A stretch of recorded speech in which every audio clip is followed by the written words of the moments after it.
Well, it's another review. Today we have a Siglent SDG1020. This is it's a 20 megahertz arbitrary waveform generator. It's 2 channels. Basically, I needed a signal generator, and I did some shopping around, and there's a number of kind of cheap signal generators on the market. This is actually one of the cheapest, which is kind of remarkable because in terms of pure specifications, it's actually better than the Regal has like a $600 signal generator, and in terms of pure specifications, this is actually a far nicer generator. It's 20 megahertz, 125 megasamples per second. The Regal signal generator, I believe, actually it has 2 channels, but one of them is 8-bit and one of them is 12-bit. This one actually, apparently, according to the specs, has 2 fully 12-bit channels. It's got, I think, 16 kilopoints per waveform, though if you only use 1 channel, apparently it can supposedly do 512 kilopoints per waveform. USB interface, a lot of other stuff. You can see, literally I just opened the box. I haven't really had much of a chance to play with it. It's got, little LCD, probably overkill for a signal generator, but what can I say? You've got nice buttons. It looks like a lot of these are illuminated, which is, going to make them very nice. Various fidgety bits. USB on the front. The back has 10 megahertz external modulation, sync out, and external trigger / gate / FSK / burst. So lots of functions, and a USB slave. So you can plug this into a computer, and they suppose it comes with a CD that I believe you can use for building arbitrary waveforms on the computer and then transfer them over. And I believe you can also put them on a thumb drive in a certain format and plug the thumb drive in here. This was about $350. I bought it on eBay from a guy. I'll probably put it in the description because I'm actually fairly impressed. For China equipment, it came very rapidly because he shipped from America, which was why I chose the guy I chose, free shipping. I think I paid for it Monday, and it's currently Saturday, so it took 6 days. Shipped USPS. Amusing stuff. So it's 120 to... Actually, the power specifications are pretty wild. It's 100 to 240 volts, 45 to 65 hertz. Or 66 hertz, and 100 to 127 volts, 45 to 440 hertz. So apparently they've tested this for use on airplanes, which often run, I think, 400 hertz power rail, or power for AC for their power, because that's off the alternator on the airplane engines. I've looked around. I read a little reviews. Apparently this is made by the same company, or at least made in the same factory as A10 signal generators, but apparently, some people have reviewed these and they're apparently a little bit better quality. I read some pretty funny stuff on the EEV blog forums, like A10 makes a similar looking signal generator, and it even has a USB port in the front, but somebody tore it apart and the USB port isn't connected anywhere. Which is kind of hilarious. So not only does it not have USB support, but there's no way there could ever have the USB support because it's not physically wired in, it's just there for looks. And they had, the same thing was true with a serial port on the back of the unit. Ongoing saga of my camera overheating. Usual complaints. Fucking warranty voided sticker, remove sticker. I'm gonna do a teardown of this. It seems like it's not too much trouble to get through these. Use the same technique I used when reviewing my Regal scope, which was in a previous review and teardown. It's gonna be 2 parts. The teardown is gonna be a separate video. But anyways, on with the housing, it's very nicely made. It's solid, doesn't rattle at all. It's got these the bumpers on the case are actually very nice. They're actually they're quite squishy.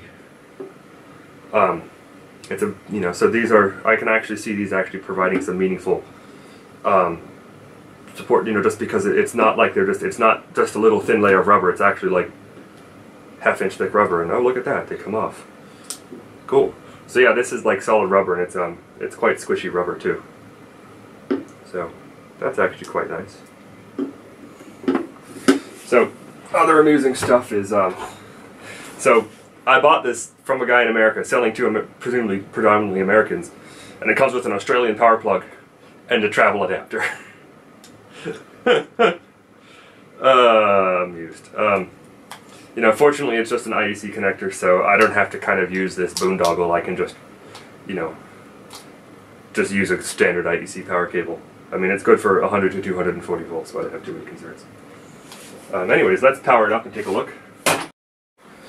So one of the things I try to do in these reviews is like not play with it ahead of time, because that way, you know, you're literally seeing kind of how hard it is to actually learn, or what's involved, how non-intuitive the control system for whatever the device actually is. That way, you know, it's not like you're kind of seeing someone who knows it very well using it. You kind of can actually learn how usable it is. So, okay, it's definitely got a little fan in there, but it's not that bad. It's a lot quieter than the Regal in any event. So here's the user interface, and you can see it's oops, let me get the camera a little closer. It looks like 320 by 240. It's partially in Chinese. It definitely looks like something probably designed by an engineer. So, okay, so that does that. So let's see, utility.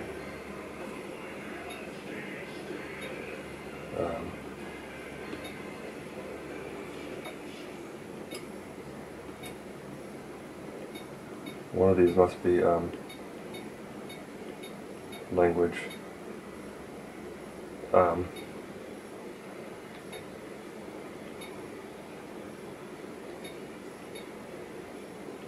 Offset, phase. I have no idea what I just did.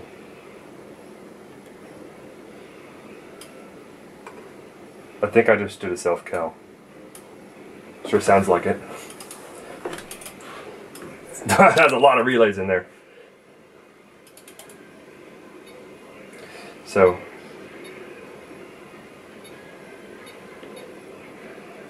apparently this is 1.1.23. So let's see. 8 key to exit. So, oh, well, that's cute. This is like a button testing. So, this is test.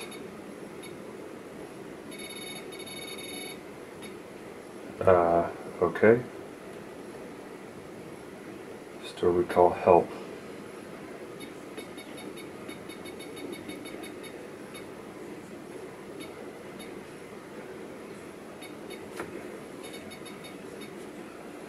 So, GPIB, how does that work?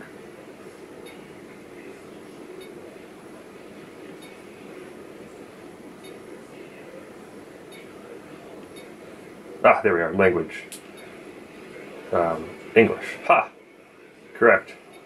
So now we have beep on and off. I'll probably leave it on because it's kind of nice. Screensaver, clock source internal, interface, USB setup. Okay, cool. So normal, invert, channel copy. So I guess you can make channel one, the two channels be the same. Level with the typo, LLEVEL.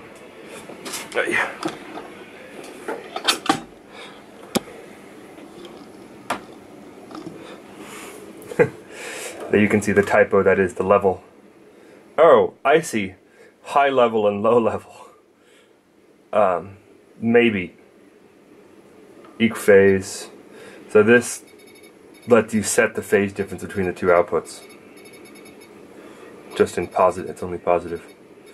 There doesn't seem to be any acceleration, but like most of these, you can just toggle over and toggle more rapidly. That's pretty. So it comes up apparently 4 volts peak to peak with an offset. You can kind of see it's just a very minimalist interface. Sine, square, oh that's nice. Duty cycle, ramp, pulse. It's got noise, cool. Mean and variance, arbitrary. Store recall. It looks like there's a lot of file type, browser, recall, so forth. It looks like it has a lot of options.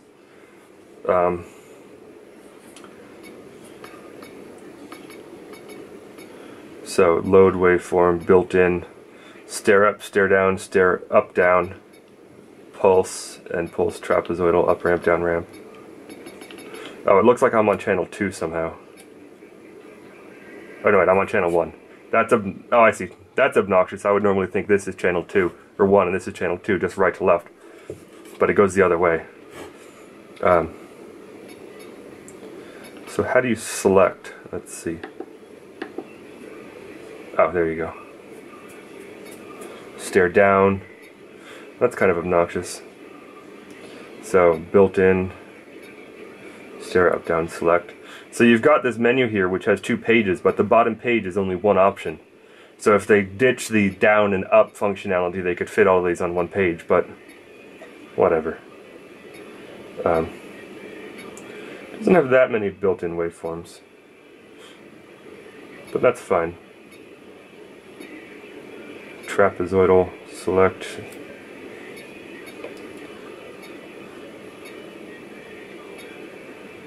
And pulse, what is that? Oh, I see, it's a negative pulse. For a very short duration negative pulse, I guess. Down ramp, up ramp, positive pulse. Okay, yeah, that's a very short positive pulse. I'll go for stare up, down. So it seems like load high Z, modulation. Oh, that's cool. So AM frequency, AM depth, type AM. Oh, I see. You can set the modulation percentage. Type is AM, DSB AM, ASK, FM, frequency shift keying, PM. I'm not too sure what that is. I don't know a lot of waveforms. Shape sign, square, triangle, up ramp. Oh, that's cool. Down ramp, noise, arbitrary. Source is internal. Oh, I see. So I bet you could. It looks like it's got sweeping, but it looks like you could probably synthesize sweeping with the modulation. We also have burst. So it looks like it triggers one cycle of the arbitrary waveform every period. Oh.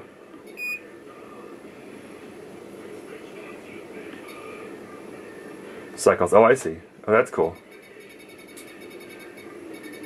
So you can have X, X number of cycles every Y, period Y.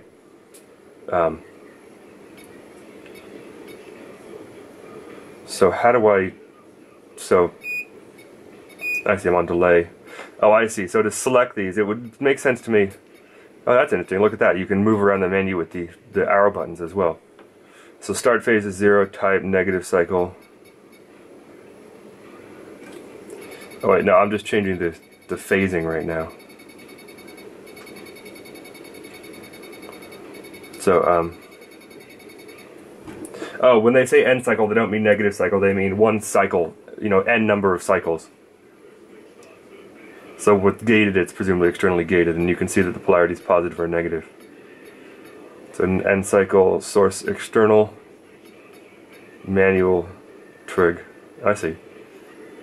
Source internal, external, and manual, and then you can apparently just fire it by pushing trig.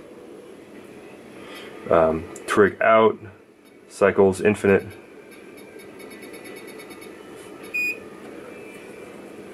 I see. So when you go to infinite, that means you'll just get as many triggers as you want based on how long you hold the output.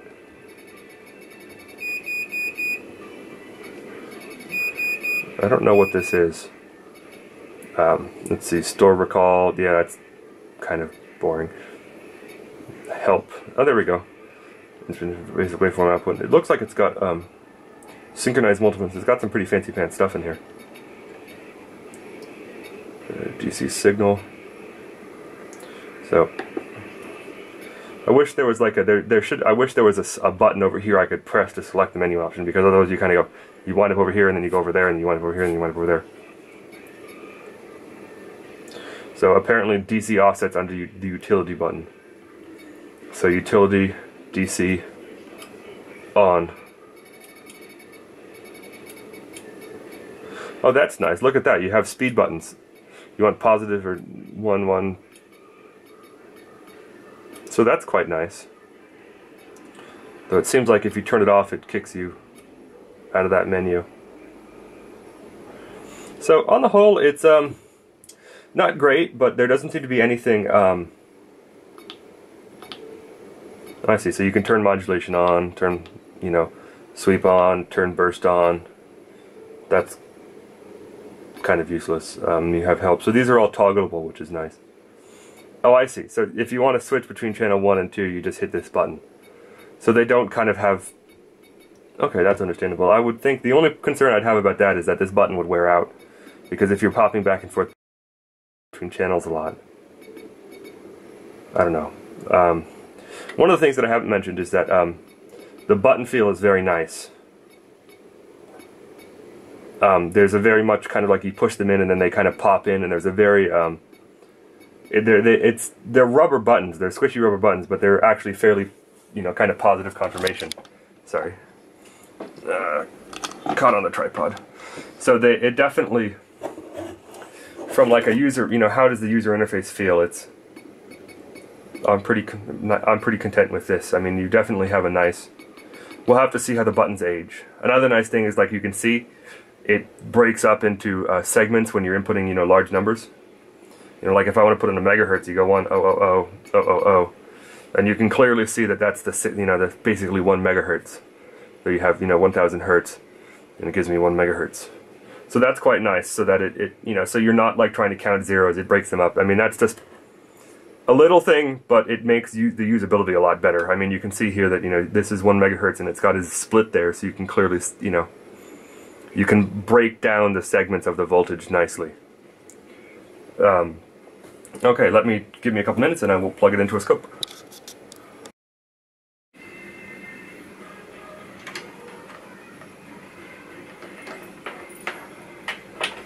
So here we are. It's a little precarious up there, but it's the only way I really could get both of them in the frame without having some issues. So I'll just kind of tuck that under there.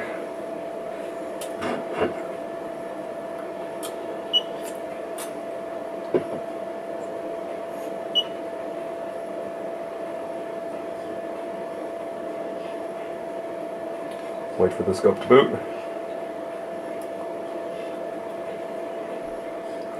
Yes, yes. So,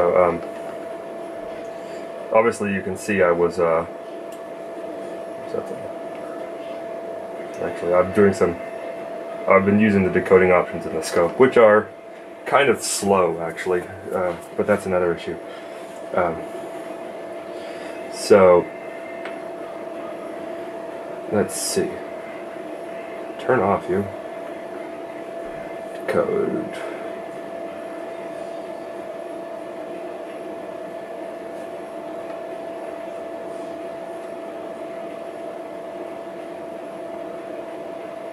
Bus state. There we go.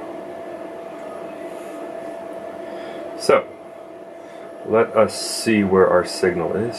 Zero that. Trigger mode. Go to normal. Oops. Oh, my output's off. And I'm on the wrong channel anyways. See what I mean? I automatically assume the one on the left is 1.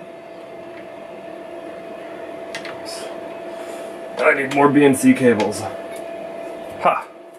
Well, that's interesting. That sure looks like a stair-step waveform to me. Just a stair-step waveform we're not triggering on. Because my trigger is not set up properly. Channels. There we go. So,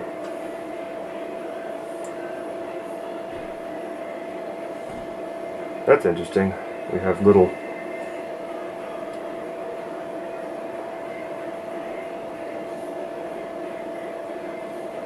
That's got to be a trigger error on the scope.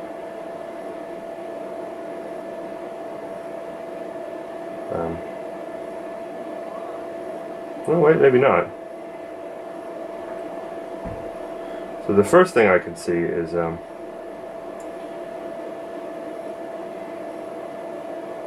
okay, yeah, it is a triggering error. You can see so let's see, menu. I want to be slope triggered. So let's see. So I want time. What is my time per division?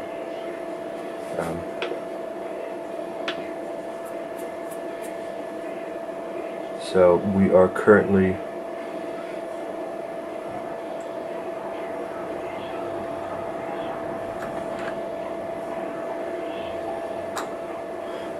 we're going 2 megahertz, so this is fairly fast. So I want to be sweet channel 1. That's interesting.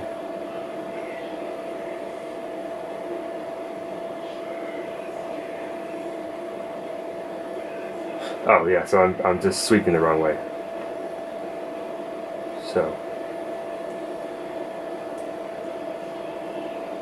So we definitely have some interesting. It looks like they're dithering back and forth to synthesize the frequency they want out of a finite number of samples in the DAC. Let's try 10 kilohertz. Oops. How do I? There we go.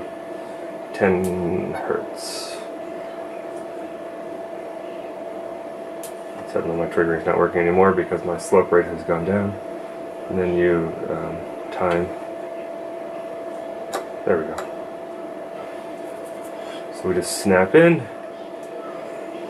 So we're on a lower time base now. It's triggering fairly well. Let's see, are we having any? So yeah, look at that. Lots of jitter. So I mean, this is obviously just you know, DDS, you know, a function of the DDS system. Let's try a sine wave. Yeah, so see, we're on a sine wave, and it's much cleaner. Let's try a 10 megahertz.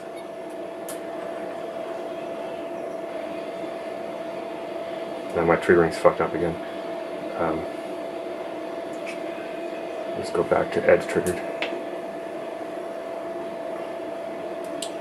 Yeah, so you can see now we're on a, you know, this is a 10 megahertz sine wave. Let's see, let's go up to 20 megahertz, which is what this is supposed to be good for. Yeah, so with pure waveforms, it's very fine. It only has issues with like some of the DDS, especially with the stair-step waveform, because that's going to be extremely vulnerable to, excuse me, little dithering issues because you're stepping right like that. Like actually, I wonder. It's not terrible, actually.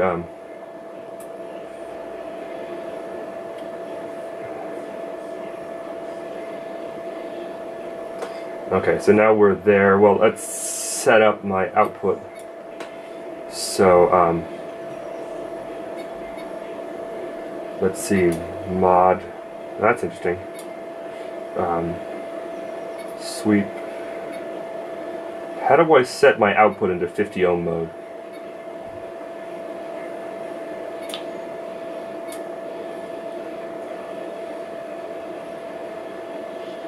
Frequency, amplitude, H level. Oh, that's cool. So look at that. You have amplitude, which is peak to peak, and you have basically high and low level. So can I adjust those? Oh yeah, look at that. So I can adjust the positive aspect of the signal and the negative aspect of the signal separately. That's quite cool. So, or you can just apply a static DC offset.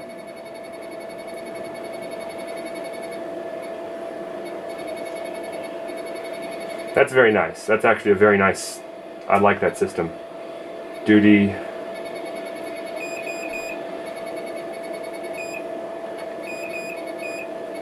So we can only go from 40 to 60% duty cycle on the square wave. Though with the pulse, you can see we have a little ringing. So this is on 50 ohms input. and we are on 2 volts, 10 volts per div, so it's swinging 5 volts. Is my channel set up wrong? It shouldn't be swinging 10 volts because this is supposedly only outputting 4.04 volts peak to peak.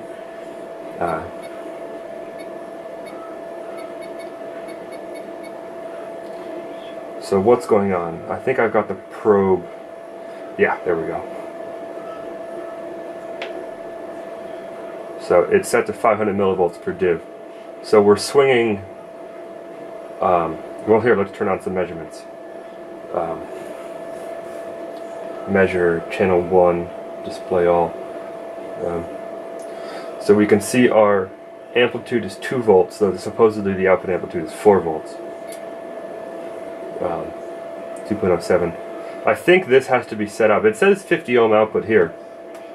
Well, no, excuse me, I'm being stupid. We have a 50 ohm output into a 50 ohm input. Of course it's going to be that. It's a divider.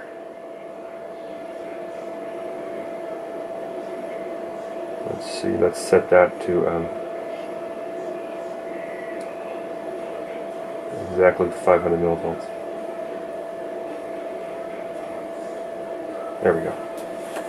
So you can see we actually, it's a very clean waveform. I mean, right now we're at 5 megahertz, and I mean, so you can start to see that the fact that this is 20 megahertz maximum is kind of limiting the roll, the you know, kind of rolling the corners off a little bit.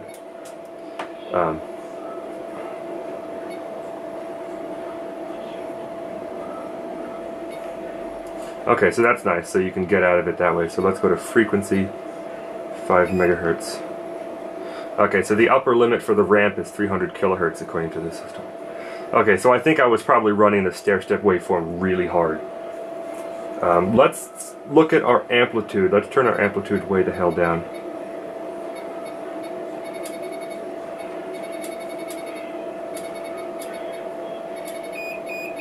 So we're 4 millivolts peak to peak on a square wave. Let's actually see how autoscale handles this. It doesn't.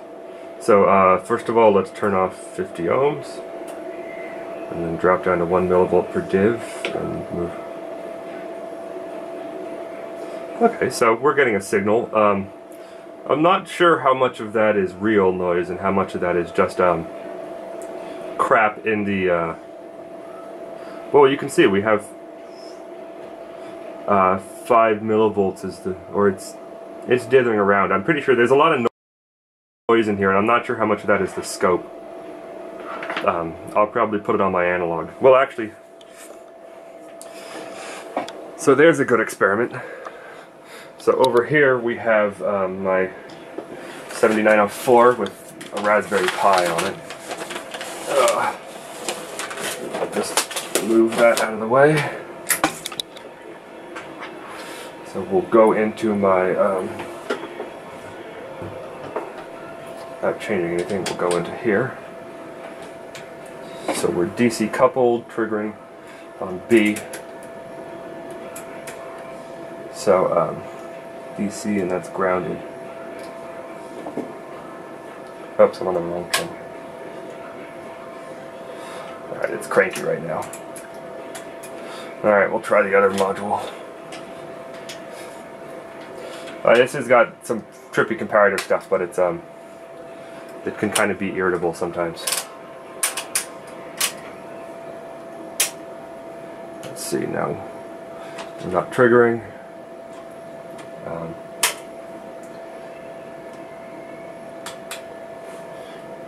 Scope, and I've got some oxidized connections in here.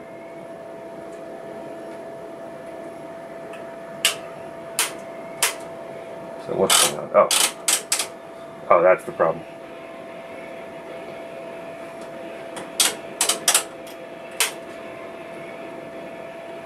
So it's internal. I want coupling AC. So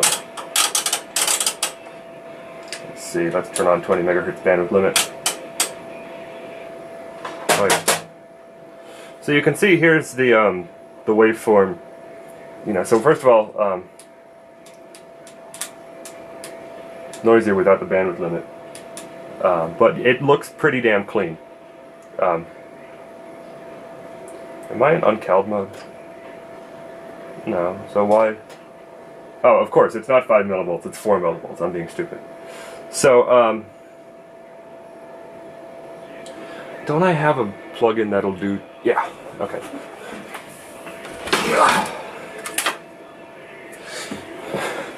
So here, this will do 500 microvolts per div.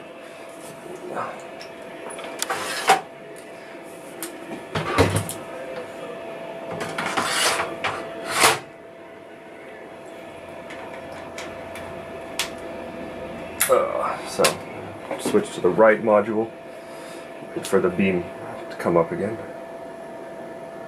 So this module is older. You don't get the hoity-toity voltage readout, but I can go like that. So now we're 500 microvolts per div.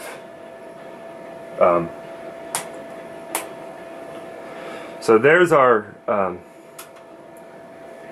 so there's 1 millivolt per div, and you can see it's basically 4. I'm going to blame any offsets in here on calibration errors. But I mean, it's somewhat noisy. I mean, there's our sine wave, and that's basically exactly the amplitude you'd expect. So there's our triangle wave. So right now we're 1 microsecond per division. Now it's uncalibrated. It's going to be like 120.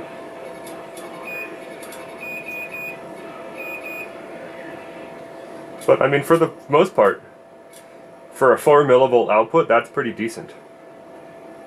You can see, because it was AC coupled, it drifts around as I change the duty cycle.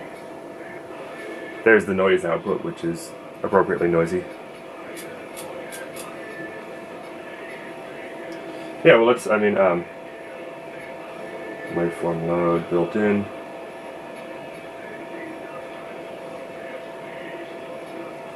So there's a trapezoid. So, let's see, let me do coupling AC high frequency reject. Pop over to normal mode. That's interesting, my times 10 isn't working.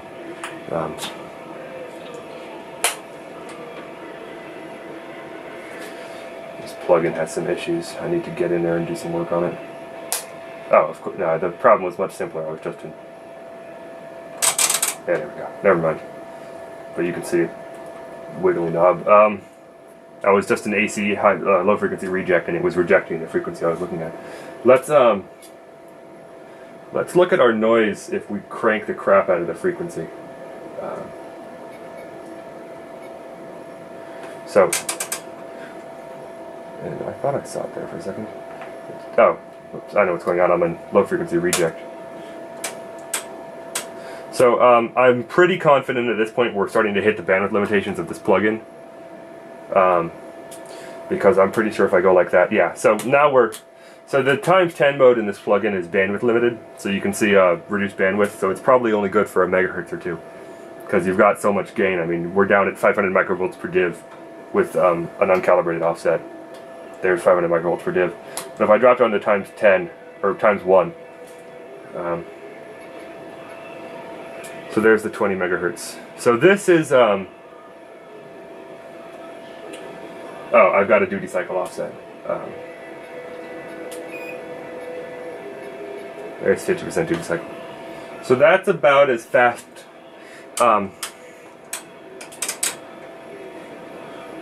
So I should be able to, oops, that's the wrong knob. I want to be adjusting that. So let me go back over to this plugin, which I know is good up to 500 megahertz. Back to times 1. Ah, whoops, I'm in 20 megahertz.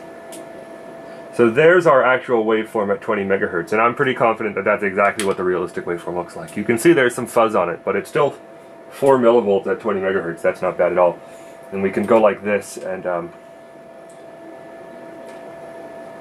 so there's the actual, you know, the transition's pretty decent. So there's the, you know, that's 1 nanoseconds per div. I'm pretty happy with that. I mean, you can see that, you know, it looks like our transition period is about 9 nanoseconds. Maybe 8. Well, no, it's, sorry, am I sticking my head in the camera? So right now we've got, it's 6 nanoseconds. So the slew rate is 6 nanoseconds for 4 millivolts. Let me, let's turn the signal amplitude up and see what happens.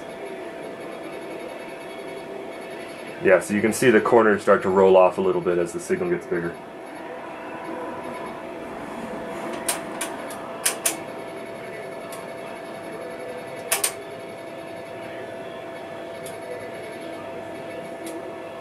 There's a 2-volt signal. We can, you know, so again, you switch in a 10 megahertz roll off and it turns into a sine. And it attenuates a little bit. That's interesting. Oh no, whoops, that's a 20 megahertz roll off. I thought it was 10. But there's, you know, there's the pure 20 megahertz, you know, aspect of it. Everything else is in the stop band. Anyway, so it seems like the noise figures for this are not bad at all. I mean, well, actually, now that I'm thinking about it, let me actually try and, like, take an analytical measurement. Right mode, trigger source is right. Let's drop down to 4 millivolts again. So it looks like our system noise is, let's change our frequency to 300 kilohertz again.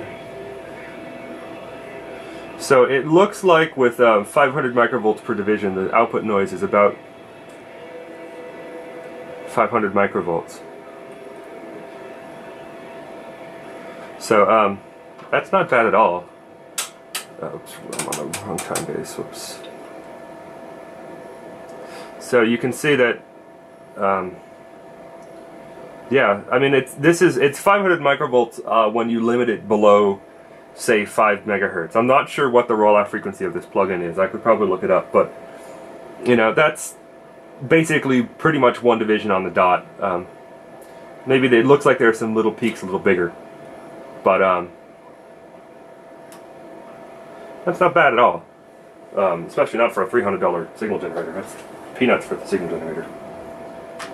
Anyways. So there's the there's the input noise of the plugin.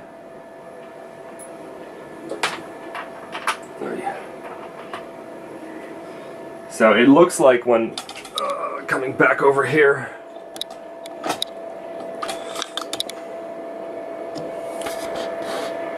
so I mean it definitely, right now we're supposedly 1 millivolt per div.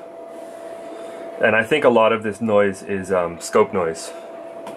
Oops, let me get the tripod arranged properly so I can get my chair in here. There we are. So I'm pretty confident that a lot of this noise is just coming, you know, partially from the scope. Because that Tektronix is going to have a much better noise floor than this thing. So, you know, other stuff. I mean, you've kind of seen the general overview. I haven't done that much with it. And there's not that much to talk about. I mean, we could do sweep. Well, let's go to a. That's interesting. Let's make our signal a little more sane first. Let's see. Let's make our amplitude 100 millivolts.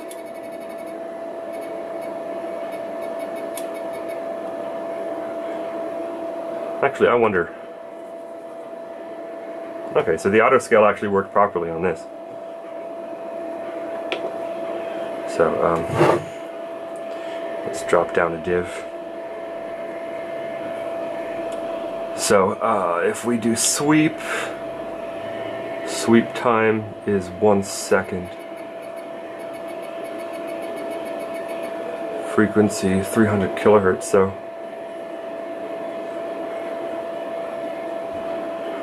let's see, stop frequency is going to be 300 kilohertz. Sweep frequency, top stop frequency, start frequency is 300 kilohertz. Let's see, frequency is 650 kilohertz, amplitude 100 millivolts peak to peak. Source internal, trigger out linear log. Oh, that's cool. Direction up. Sweep time.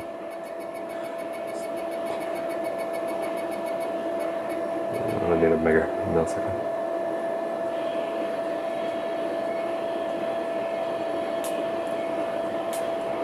Yeah, so that seems to be working fine. If I had another BNC cable, I'm really sorry I don't have very many cables on hand right now. I've got a bunch of probes, but I mean obviously, well, let's just single shot it. So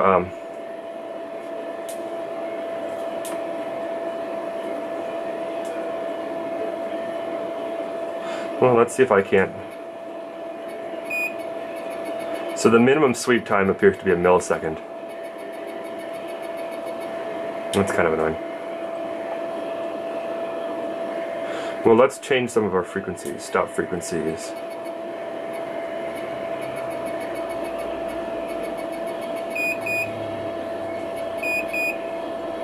Let's see, so you can't set the start frequency less than the stop frequency. That's kind of obnoxious. Let's start at 1 kilohertz and maybe go to 10 kilohertz. Okay, so single.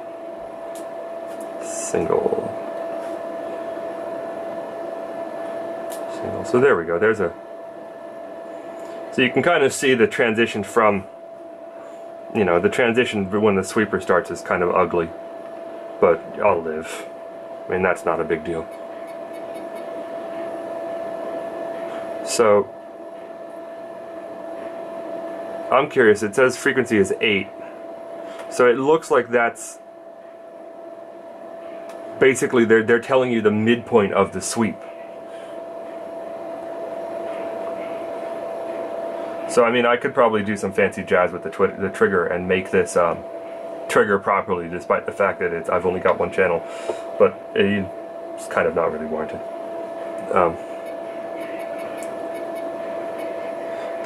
That's kind of intriguing. So you can see it looks like. That's a cool looking video. So it looks like it's kind of drifting through the waveform, ergo it doesn't reset the waveform to a known value, it just suddenly changes frequency. That's fine, that's interesting. I mean, square wave's gonna look fine.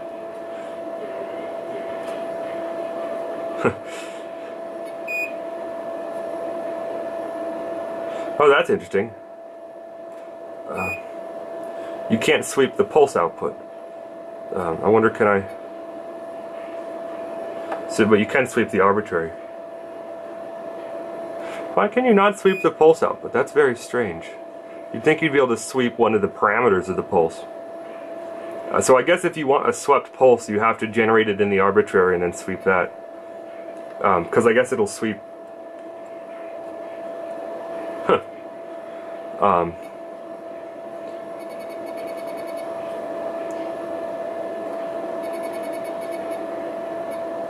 So,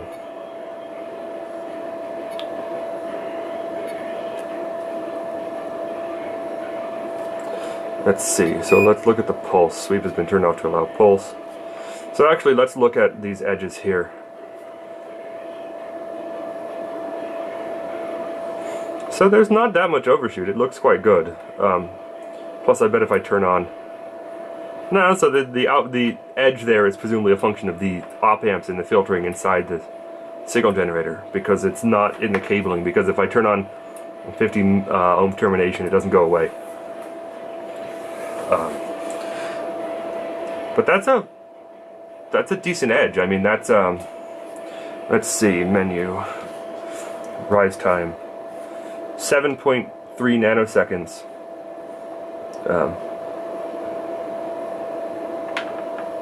So one thing I'm not really playing with is the two outputs, because, you know, you can kind of extrapolate to how that stuff would work. Turn my cursors on. Manual, track, auto, rise time. There we go. So you can kind of just see that that's how it, I guess that's its evaluation of the rise time.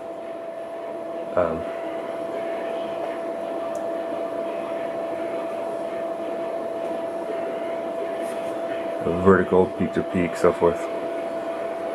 Let's see what the overshoot and the pre-shoot numbers are. So it's, you know, the overshoot is 1.9% and the pre-shoot is 3.5%, and I'm not too sure I totally believe some of those numbers.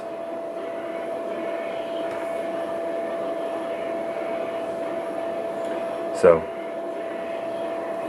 let's see, cursor, measure parameter. Okay, so that's cool. So there you can see that's how you get around in the measurement parameters. So there's the overshoot. Now, well, okay, it looks like it does have more pre-shoot than it has overshoot.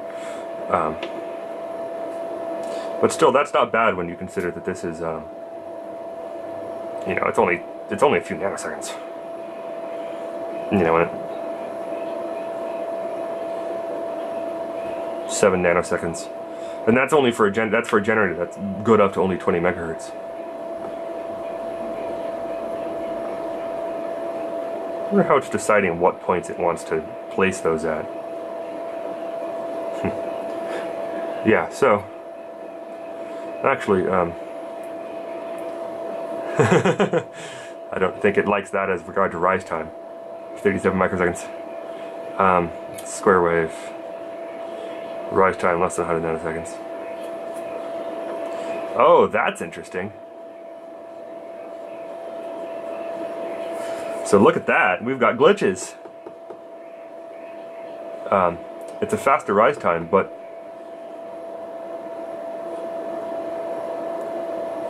well, hey, I guess all these all those waveforms per second are coming in handy. Let's turn up my frequency.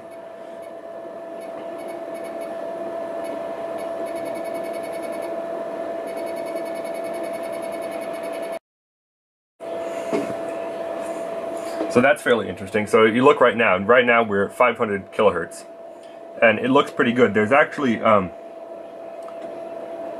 little bit of garbage flickering down there.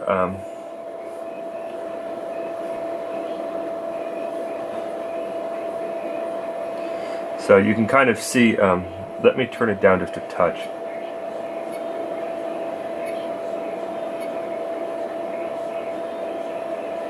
Let me turn the persistence on.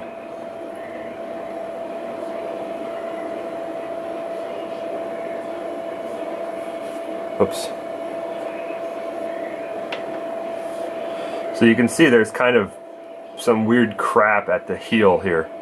It's mostly good, but there's every now and then there's a little boggle.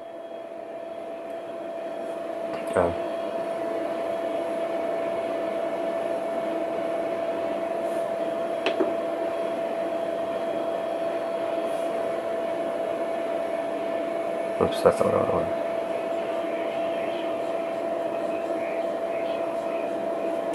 So let's really knock the frequency down a bit. Now it gets interesting.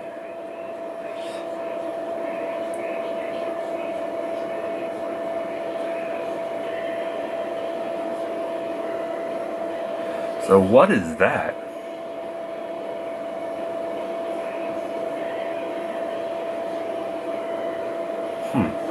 What if I can trigger on that? Type edge. Let's see, I want to be runt. Source channel 1, positive. Vertical. Sweep, auto, setting. Coupling DC.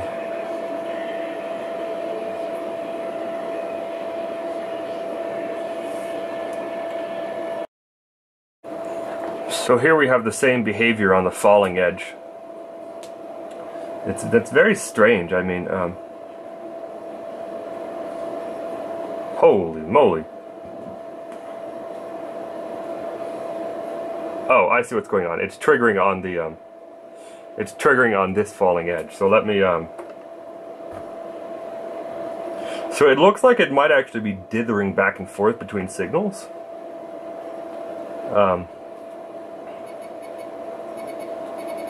But it's interesting that it happens only at lower frequencies. And as I drop the frequency, it gets kind of even more extreme.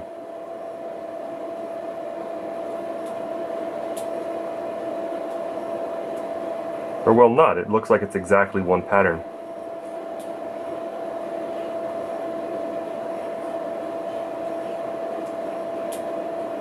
That is very strange. But hey, lots of waveforms a second are nice.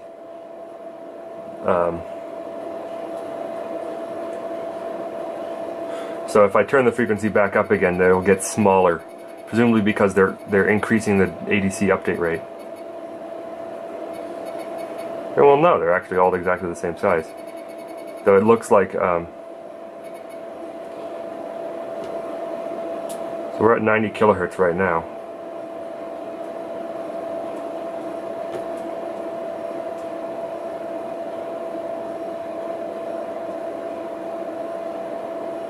Huh. So let's see, what is our time here? Let's see, cursor A, B. So I want now cursor A. So it's basically freaking out for delta X, 37 nanoseconds before the transition. So that could be a problem if you're using this for like logic things, because you could get all sorts of weird false triggering issues. I mean, in comparison to the overall waveform, they're basically minute.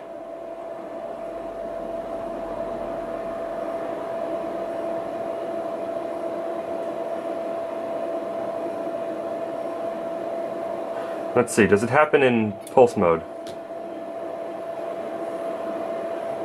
No. Let's try the other,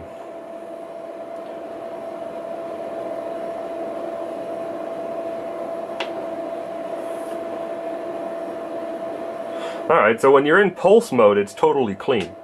It's just the square wave mode that has weird issues.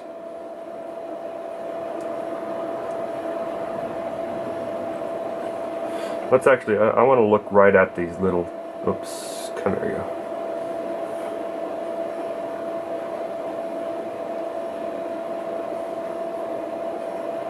Oh, damn it, take more data points, you stupid thing. Alright, I know what I need to do.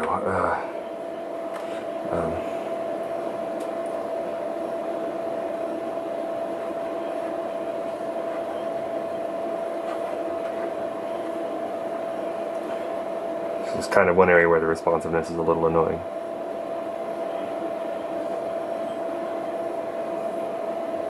So I don't see any sort of weirdness going on there. So I'm just looking right at the little transition angle in the triangle wave. Noise is noisy, which is nice.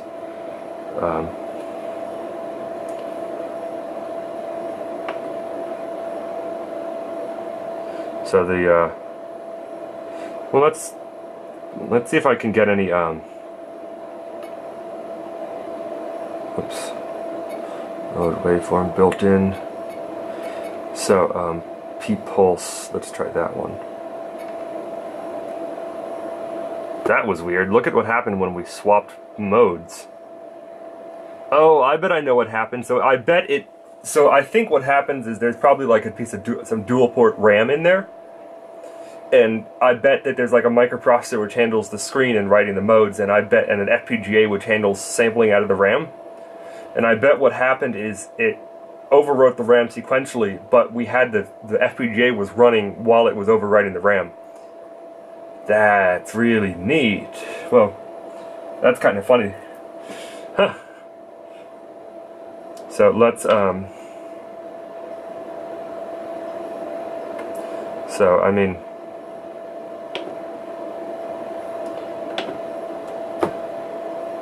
so this seems fine.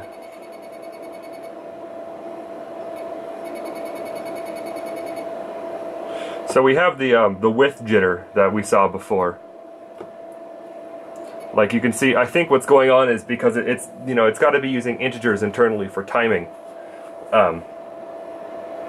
So that what happens is, like, to get, like a 290 kilohertz output, it dithers between 280 and 300 or something like that. So, I mean, for basically, the issue is for high frequencies, it dithers back and forth, as you can probably see. But if I go to 300, it stops dithering, presumably because now we're in an integer divisor mode, you know.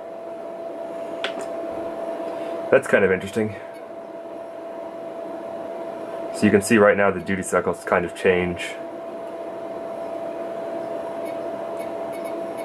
Yeah, so you can see that it only... So as I turn the frequency up, the width never changes. Or it changes in discrete units. And now it's not changing at all, despite the fact that we're, you know, on... So right now I'm going all the way up to, you know... Whoa, it just went away. Am I not triggering anymore?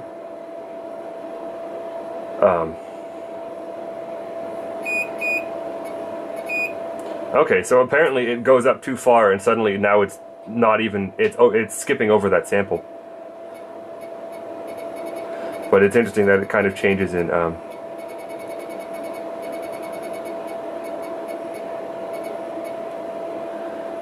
Let's put this over here and we'll kind of slew through there.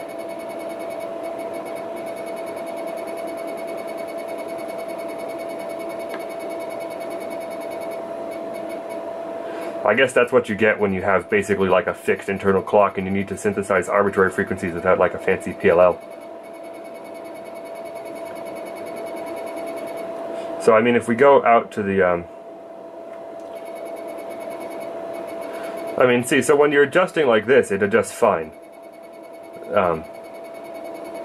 So the overall frequency is fixed, but kind of the period of the high pulse varies in discrete steps. Though it looks like I'm also having some mistriggering issues.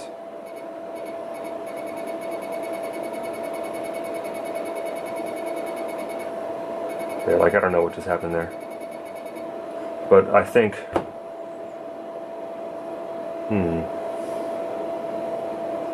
Maybe I'm just triggering off noise.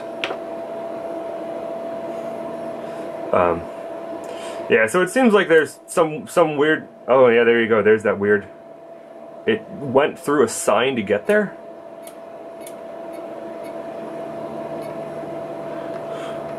So I'm in pulse and I go to square and it outputs a sine for a short period of time. That's also interesting in that, look, I'm getting a higher amplitude pulse for a very short period of time when I change. So you have to be careful because you could overvoltage something if you're not careful. It's weird that it seems like when it mode switches, it outputs a sine for a short period of time. You know, because right now I'm going back and forth between square and triangle wave, and I'm getting a sine wave for a short period of time.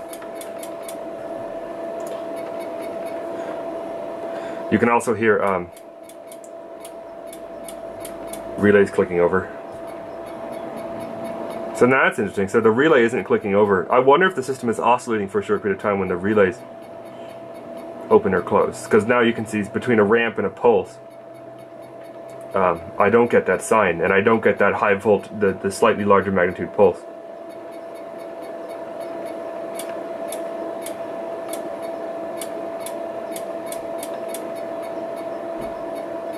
So the ramp, the pulse, the noise, and the arb are all on the same thing, and the square... Oh, I bet I know what's going on. I think internally it probably has like an oscillator, a direct sine wave oscillator and a direct square wave oscillator. Whereas the ramp, the pulse, the noise, and the arb might be all done with the DAC? That's strange. I mean, the sine wave is certainly a little noisy, but it's fine. Anyways, definitely one of the things I like most about this is the function, the noise. You know, basically the ability to have a noise source, because noise sources are really useful in a lot of things. I wish we could change it, like we could get pink and white noise and other stuff like that, but I guess it's maybe a little tacked on. I don't know. Actually, there's something I haven't thought about, which is what are my what's my maximum signal amplitude? So let's see. Well, right now I'm 11 millivolts.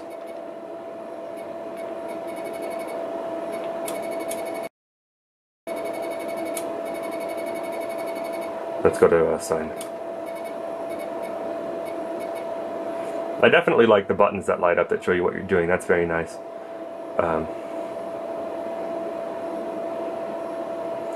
Amplitude.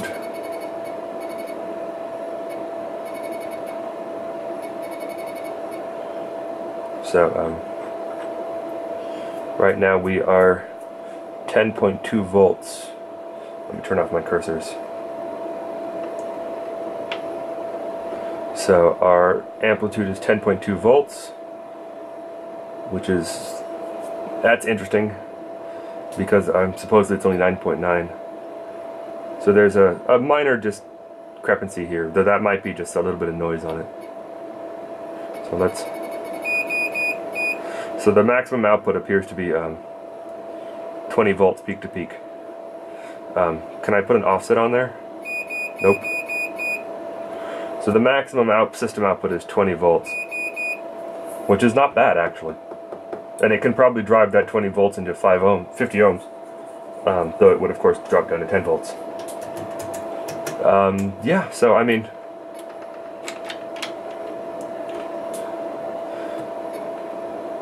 one kilohertz.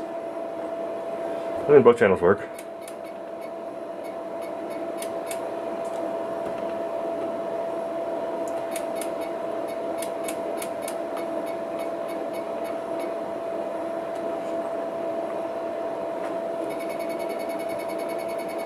So that's interesting. Look at that. When you adjust it, you can get very short duration high pulses.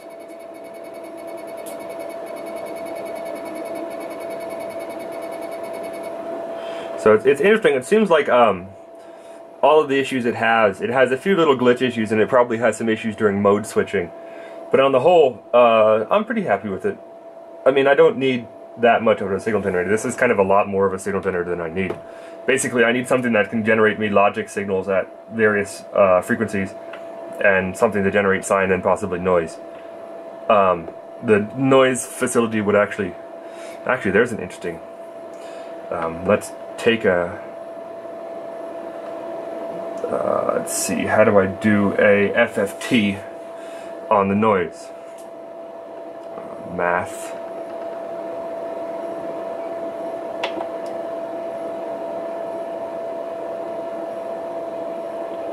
Window rectangle display, half screens. Let me measure display all off. So you can see right now that it looks like this is pretty damn flat.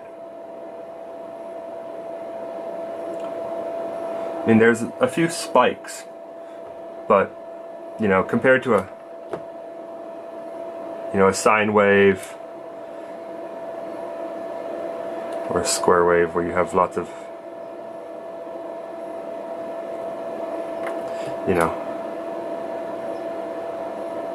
you got lots of harmonics. The noise is not bad at all.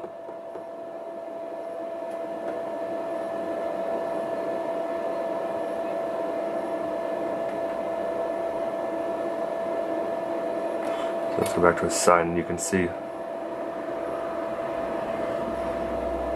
I gotta turn my sample rate down a little bit. Math. Split scale dB. So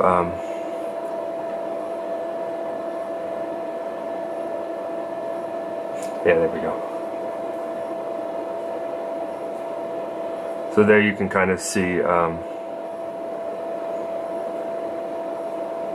so there's your sine wave and there's the peak. Let me go to a, can I get a log scale? I guess not. No, wait, dB is log. Can I get a linear scale? So that should have the nice, yeah, so there's your harmonics. So it looks like we're kind of down in the noise floor already.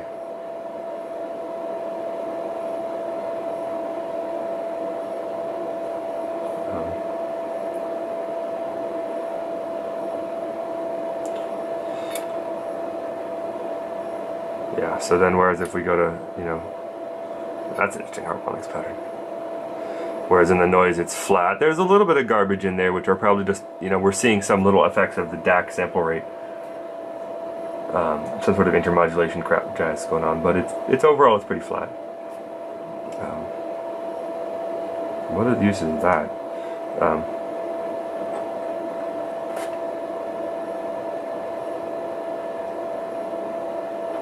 Cool. Anyways, so